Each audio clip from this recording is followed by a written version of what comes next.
வணக்கம். செப்டம்பர் 9 மோடி ஷாவிற்கு வரக்கூடிய ஒரு மிகப்பெரிய அக்னி பரீட்சை. பிஜேபிக்கு உள்ள இருக்கக்கூடிய ஏராளமான ரெபல்ஸ், அதாவது மோடி ஷாவை பிடிக்காத ஒரு சில நபர்கள் கிராஸ் ஓட்டிங் போட்டுவிட்டால், என்டிஏவில் இருக்கக்கூடிய ஏராளமான எம்பிக்கள் பிஜேபிக்கு எதிராக கிராஸ் ஓட்டிங் போட்டுவிட்டால், 25ல இருந்து ஒரு 30-40 பேர் கிராஸ் ஓட்டிங் போட்டுவிட்டால் ஒட்டுமொத்த கேமே தலைகீழாக மாறிவிடும். வரக்கூடிய செப்டம்பர் 9 வைஸ் பிரசிடென்ட் எலெக்ஷன். கடந்த 24 வருடங்களாக இந்த பத்திரிகை துறையில் இருக்கும்போது ஏராளமான தேர்தல்களை பார்த்திருக்கிறேன். அதில் ஏராளமான வைஸ் பிரசிடென்ட் எலெக்ஷன், பிரசிடென்ட் எலெக்ஷனையும் பார்த்திருக்கிறேன்.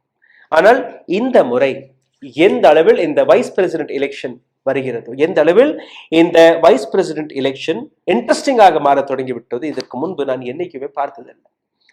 அதாவது ஆளும் கட்சியிடம் நம்பர் இருந்தால் கூட, எதிர்கட்சியிடம் அந்த நம்பர் இல்லை என்றால் கூட, டி.கே. சிவகுமார், ரேவந்த் ரெட்டி, சந்திரபாபு நாயுடு, ராகுல் காந்தி அல்ல ஒட்டுமொத்த ஆப்போசிஷன்ல இருக்கக்கூடிய நபர்கள், என்டிஏவில் இருக்கக்கூடிய நபர்கள், பிஜேபிக்கு உள்ள இருக்கக்கூடிய ஏராளமான எம்பிக்கள் உட்பட ஒன்று கூடி கிராஸ் ஓட்டிங் வழியாக என்னெல்லாம் செய்ய முடியும் என்கிற அந்த விஷயங்களை பேச தொடங்கிவிட்டார்கள். அதற்கான ஒட்டுமொத்த சீக்ரெட் இன்ஃபர்மேஷனை நான் உங்களுக்காக கொண்டு வந்திருக்கிறேன். அதனால் இந்த வீடியோவை கடைசி வரை பாருங்கள். ஏராளமான இன்ட்ரெஸ்டிங்கான ஃபேக்ட்ஸ் உங்களுக்கு முன்பு எடுத்து வைக்க போகிறேன். இந்த வீடியோவில் உங்களை கூட்டிச் செல்வதற்கு முன்பு ஒரு சிறிய கோரிக்கை. எங்களுடைய டீம் செய்யக்கூடிய உழைப்பு, எங்களுடைய இன்ஃபர்மேஷன் உங்களுக்கு பிடித்திருந்தால் இதை பகிருங்கள். உங்களுடைய கருத்துக்களை கீழே கமெண்ட்ல எழுதுங்கள். இதை தாண்டி இது போன்ற இண்டிபெண்டன்ட் ஜேர்னலிஸ்ட், இது போன்ற இண்டிபெண்டன்ட் சேனல்ஸ்களை சப்போர்ட் செய்ய நினைக்கக்கூடிய நபர்கள் கீழே எழுதியிருக்கக்கூடிய யூபிஐ ஐடி வழியாகவும் உங்களுடைய ஆதரவை தெரிவிக்கலாம். மோடி, ஷா அண்ட் டீம் இவர்களுடைய கவுண்ட் டவுன் தொடங்கிவிட்டது. RSS 5ஆம் தேதியிலிருந்து 7ஆம் தேதிக்குள் ஒரு நாக்பூரில் ஒரு மீட்டிங்கை போட இருக்கிறார்கள். இந்த 2-3 நாட்கள் நடக்கக்கூடிய கான்ஃபரன்ஸில் மோடி அண்ட் ஷா தலைமையில் என்னெல்லாம் சாதித்தார்கள், எந்த அளவில் RSS அண்ட் பிஜேபிக்கு டேமேஜ் ஏற்பட்டது, இதை தாண்டி மோடி அண்ட் ஷா கையிலிருந்து பவர் ஷிஃப்ட் செய்வதற்கான என்னெல்லாம் வழிகள் என்று டிஸ்கஸ் செய்ய போறார்கள். பிஜேபியுடைய அடுத்த பிரசிடென்ட், நேஷனல் பிரசிடென்ட் யார் என்கிற அந்த முடிவையும் எடுக்க போறார்கள். இந்த இடத்திலேயே மோடி அண்ட் ஷா கொஞ்சம் வீக் அடைய தொடங்குவார்கள். அதாவது 5ஆம் தேதியிலிருந்து 7ஆம் தேதி வரை. 9ஆம் தேதி இந்த வைஸ் பிரசிடென்ட் எலெக்ஷன் இவர்களுக்கு எதிராக மாறிவிட்டால், அல்ல அந்த நெக் டு நெக் ரிசல்ட் வந்துவிட்டாலும் மோடி அண்ட் ஷாவுடைய கவுண்ட் டவுன் தொடங்கிவிடும். சமீபத்தில் செக்ரட்டரி அட் கான்ஸ்டிடியூஷனல் கிளப் ஒரு தேர்தல் நடந்தது. இந்த தேர்தலில் ராஜீவ் பிரதாப் ரூடி, அதாவது பிஜேபியில் இருக்கக்கூடிய ஒரு rebel MP, Modi and shock எதிராக இருக்கக்கூடிய ஒரு எம்பி, இவர் ஒரு தேர்தலில் நிற்கிறார். இவருக்கு எதிராக அமித்ஷாவுடைய கேண்டிடேட் நிற்கிறார்.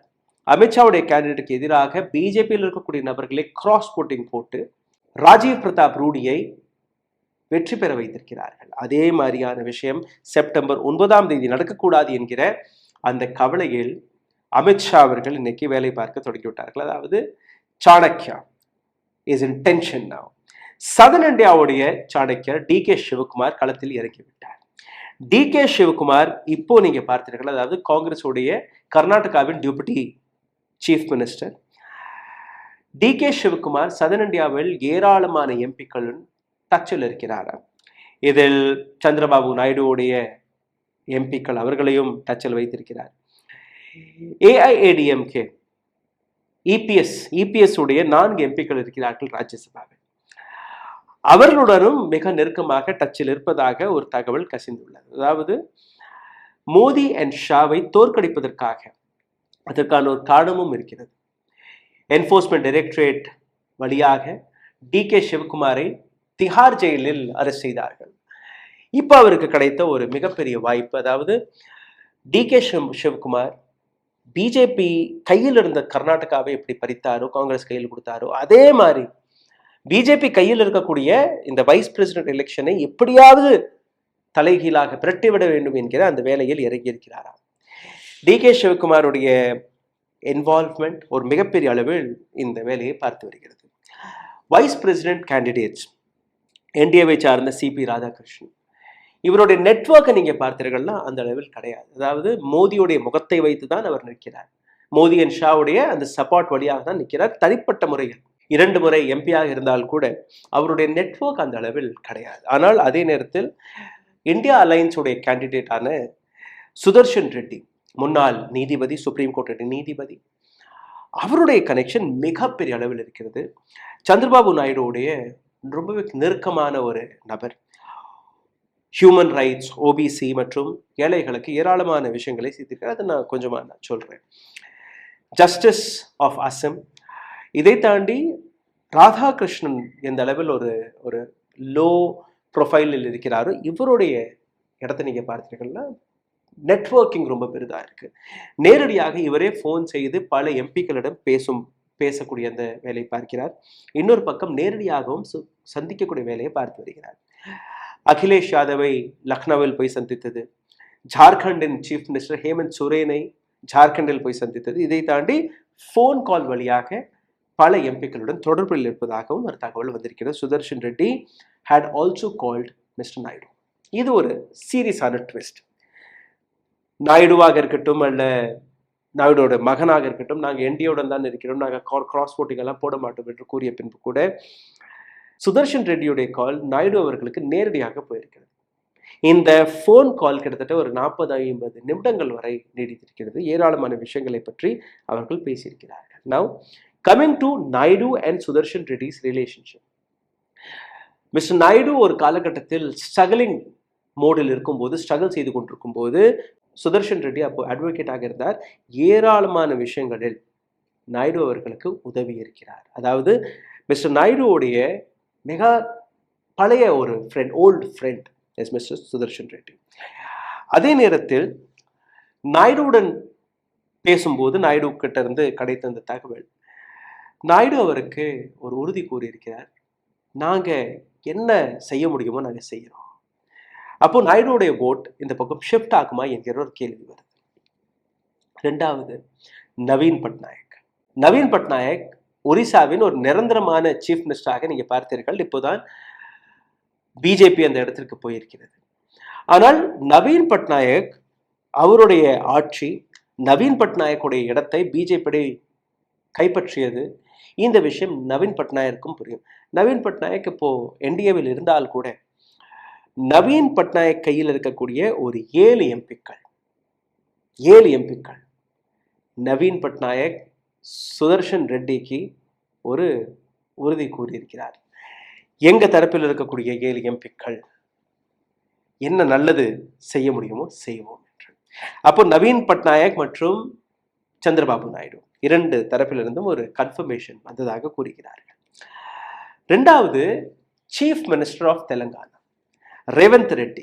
எப்படி ஒரு பேரலல்ல சிவகுமார் அவர்கள், டிகே சிவகுமார் அவர்கள் வேலை பார்க்கிறாரோ, இன்னொரு பக்கம் ரேவந்த் ரெட்டி. சதர்ன் இந்தியாவுடைய ஓட்ஸ் எப்படியெல்லாம் மேனிப்புலேட் செய்ய முடியும், எப்படியெல்லாம் அது நெரேட்டிவை செட் செய்ய முடியும் என்கிற எல்லா வேலையுமே பார்த்து வருகிறார்கள். Revanth Reddy is a very very close aide of Chandrababu Naidu. Chandrababu நாயுடுவை கேட்காமல் ரேவந்த் ரெட்டி எதுவுமே செய்ய, though he is a Congress chief minister, but ஒரு சின்ன காரியமாக இருந்தால் கூட அரசியல் குரு யாருன்னா சந்திரபாபு நாயுடு. ஸோ சந்திரபாபு நாயுடுவை தாண்டி Revanth Reddy doesn't do anything. Revanth Reddy பிஜேபியில் இருக்கக்கூடிய கிட்டத்தட்ட 4 எம்பிக்களுடன் தொடர்பில் இருக்கிறார். இதே தெலுங்கானா சதர்ன் இந்தியா 4 எம்பிக்கள். இன்னொரு பக்கம் சந்திரபாபு நாயுடுவுடன் Revanth Reddy is in talking line. பேரலா பாருங்க, ஒரு பக்கம் டிகே சிவகுமார், இன்னொரு பக்கம் ரேவந்த் ரெட்டி. ரேவந்த் ரெட்டி எந்த அளவில் பிஜேபியை சார்ந்த நபர்களுடன் பேச்சுவார்த்தையில் இருக்கிறாரோ அதே முறையில் சந்திரசேகர் ராவ் கேசிஆர் அவருடன் தொடர்பில் இருக்கிறார். கேசிஆரிடம் இருக்கக்கூடிய 4 எம்பிக்கள். கேசிஆருக்கும் அமித்ஷாவிற்கும் ஒரு பகை இருக்கிறது. கேஜ்ரிவாலுடைய அந்த லிக்கர் ஸ்கேமின் போது இவருடைய மகள், கேசிஆருடைய மகளை சிறையில் அடைத்தார் அமித்ஷா.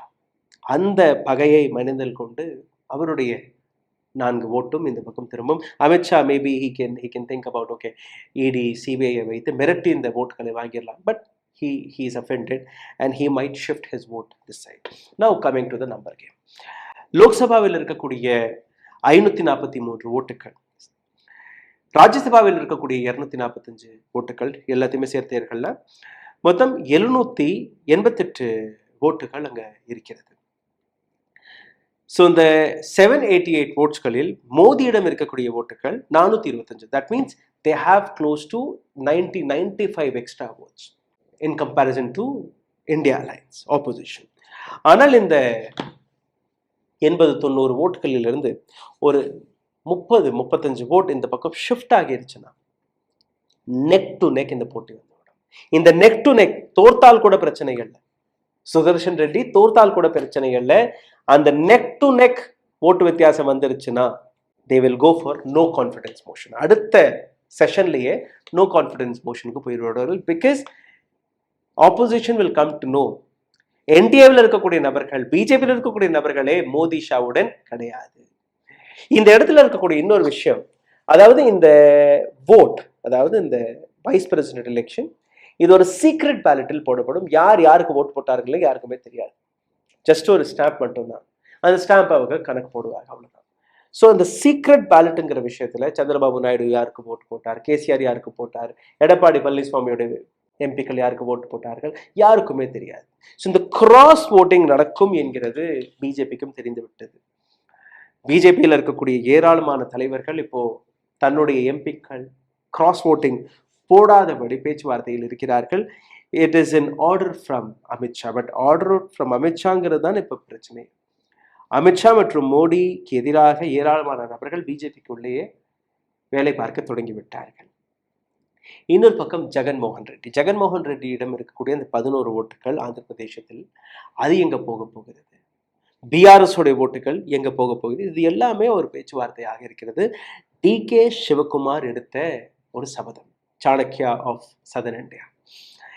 என்னை திஹாட் சிறையில் அடைத்த நபர்களை நான் விடமாட்டேன். ஏடிஎம்கே நீங்க பார்த்தீர்கள்னா, விஜயோடைய கட்சிக்கு பின்பு விஜயோட பாப்புலாரிட்டி ஏற்கனவே இருந்தது. பட் அரசியல் களத்தில் அந்த பாப்புலாரிட்டி மிகப்பெரிய அளவில் வந்ததுக்கு பின்பு ஏஐஏடிஎம்கேவிற்கு ஒரு ஒரு மிகப்பெரிய ஃபேஸ் தேவைப்படுகிறது. ரெண்டாவது, தன்னுடைய இடத்தை அவர்கள் இழந்து கொண்டிருக்கிறார்கள். பிஜேபியுடன் போனதற்கு காரணம், பிஜேபியுடன் இருக்கக்கூடிய காரணம், அதனால் அவர்கள் இழக்கக்கூடிய அந்த ஓட் பேங்க், இதை தக்க வைப்பதற்காக அவர்கள் என்டிஏவை விட்டு இந்தியா அலையன்ஸுக்கு வந்தால் மட்டும்தான் உங்களுடைய கட்சியை காப்பாற்ற முடியும் என்கிற அந்த விஷயத்தை டிகே சிவகுமார் புரிய வைத்துக் கொண்டிருக்கிறேன். எப்படி மாயாவதி அண்ட் முலாயம் சிங் யாதவுடைய அந்த காம்பினேஷன் வந்ததோ, ஒரு காலகட்டத்தில் எதிரும் எதிரும் நிற்பார்கள், ஆனால் கடைசியில் ஒரே பக்கத்தில் வந்தார்கள். அதே முறையில் தமிழ்நாட்டிலும் நடக்கக்கூடிய வாய்ப்புகள் சர்ச்சையாக வெளிவர தொடங்கிவிட்டது. இந்த இடத்துல நீங்க பார்த்தீர்கள்னா, ரேவந்த் ரெட்டி அண்ட் சந்திரபாபு நாயுடுடைய அந்த கனெக்ஷன்.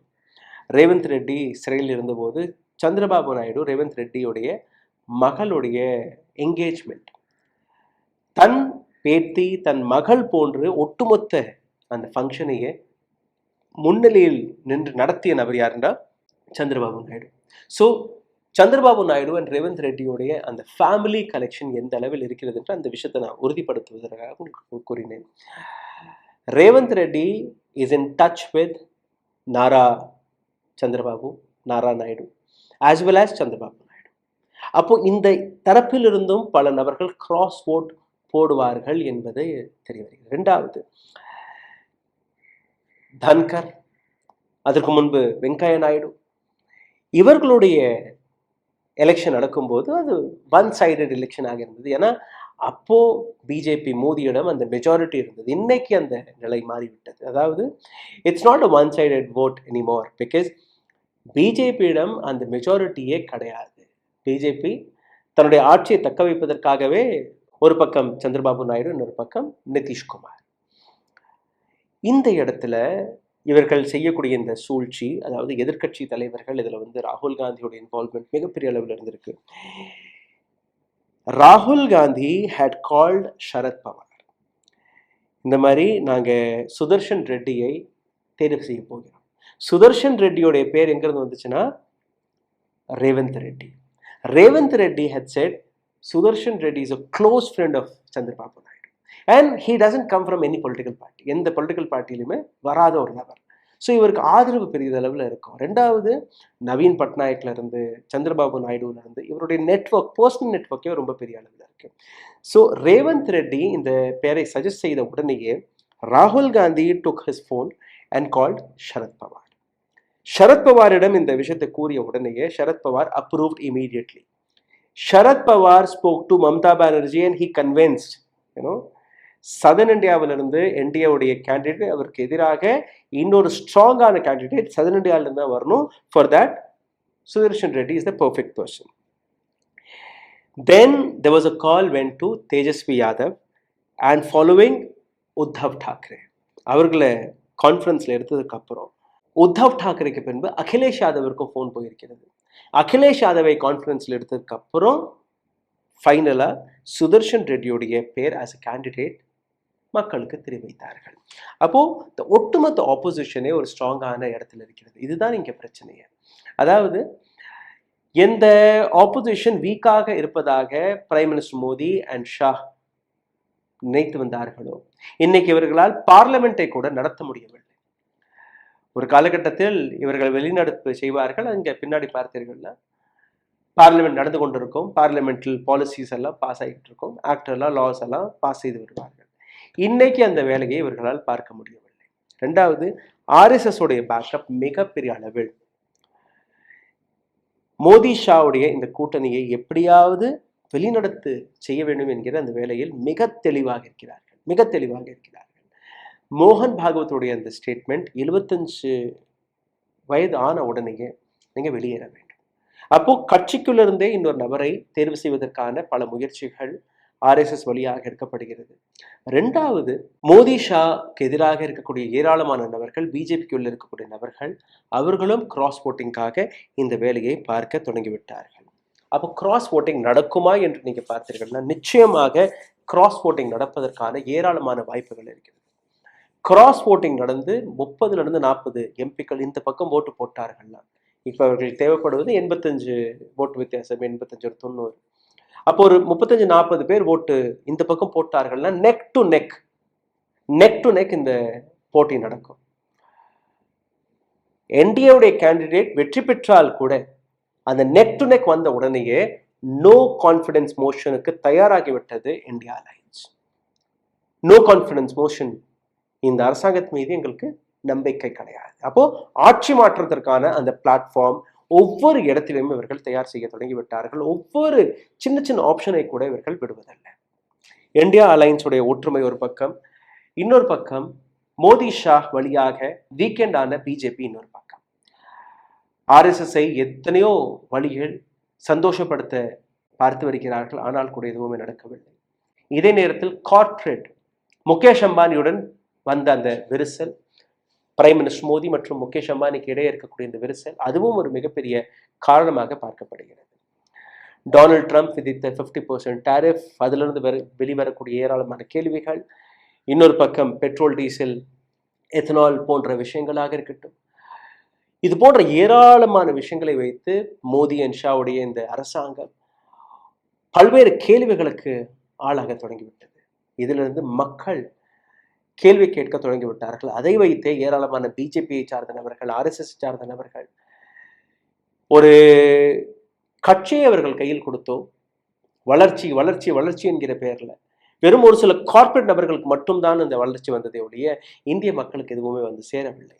4 trillion எக்கனாமி என்று கூறுகிறார்கள். இந்த 4 trillion எக்கனாமியிலிருந்து 2.46 trillion எக்கனாமி ஒரே ஒரு பர்சன்ட் கையில் இருக்கிறது. ஒரு percent population of India holds 2.46 trillion economy. 99% இந்தியர்கள் கையில் 1.54%, 99% பாப்புலேஷன் கையில் அந்த பணம் இருக்கிறது. ஒற்றை சதவீத கையில் அங்கே இருக்கிறது. ரெண்டாவது, முகேஷ் அம்பானியோட இன்வால்வ்மெண்ட், டொனால்ட் ட்ரம்ப்புடன் அடிக்கடி சந்திப்பு. இப்போ கூட நீங்க பார்த்தீர்களா, வரக்கூடிய 12ஆம் தேதி சந்திக்க இருக்கிறார். அப்போ Donald Trump, America, western power, அவர்களும் மோடியை பிடுங்கி வீசுவதற்கான வேலையை பார்க்கிறார்களா என்கிற அந்த கேள்வியும் வருகிறது. அதாவது 4 புறத்திலிருந்தும் மோடி அண்ட் ஷாவிற்கு இந்த மாதம், செப்டம்பர் மாதம், ஒரு மிகப்பெரிய அக்னி பரீட்சையாக மாற தொடங்கிவிட்டது. செப்டம்பர் 9ஆம் தேதி என்ன நடக்கப் போகிறது பொறுத்திருந்து பார்க்கலாம். இந்த வீடியோ உங்களுக்கு பிடித்திருந்தால், இந்த வீடியோவில் நாங்கள் எடுத்துக்காட்டிய இன்ஃபர்மேஷன் உங்களுக்கு பிடித்திருந்தால் இதை பகிருங்கள். உங்களுடைய கருத்துக்களை கீழே கமெண்ட் பாக்ஸில் எடுக்குங்கள். கொஞ்சம் சொதப்புங்கள் ஏற்பட்டிருக்கும். அதாவது நான் பேசக்கூடிய விதத்தில் என்னுடைய முகத்தில் நீங்கள் பார்த்திருப்பீர்கள். எனக்கு ஒரு சிறிய ஆக்சிடென்ட் நடந்தது. காலில் கொஞ்சம் அடிபட்டிருக்கு. ஸோ வழியில் நான் இருக்கிறேன். அதனால தான் நான் இன்னைக்கு உட்காந்து பேசிகிட்டு இருக்கேன் உங்களுக்கு முன்னாடி. கூடிய சீக்கிரம் சரியாயிருவேன், குணமடைஞ்சிருவேன். பட் உங்களுக்கு வரக்கூடிய இந்த போன்ற செய்திகள் அதில் எந்த விதமான தாமதமும் வராதபடி எங்களோட டீம் பார்த்து கொண்டிருக்கிறது. எங்களுடைய உழைப்பு உங்களுக்கு பிடித்திருந்தால் தயவு செய்து கீழே எழுதியிருக்கக்கூடிய UPI வழியாகவும் உங்களுடைய ஆதரவை தெரிவிக்கலாம். உங்களுடைய கருத்துக்கள் ரொம்ப முக்கியம். அதை மறக்காமல் போட்டுக்கொண்டிருங்கள். நன்றி, வணக்கம். ஊடகம் கார்ப்பரேட் அரசியல்வாதிகளின் கைப்பாவையாக அடிமைகளாக இருந்தது போதும். இனி சாட்டை எடுத்து சுழற்றும் நேரம் வந்துவிட்டது. ஊடகம் பொதுமக்களாகிய உங்களுக்காக உங்களாலேயே இயக்கப்பட வேண்டும். ஊடக சுதந்திரத்திற்காக உங்களின் பங்களிப்பை இன்றே அளித்திடுங்கள்.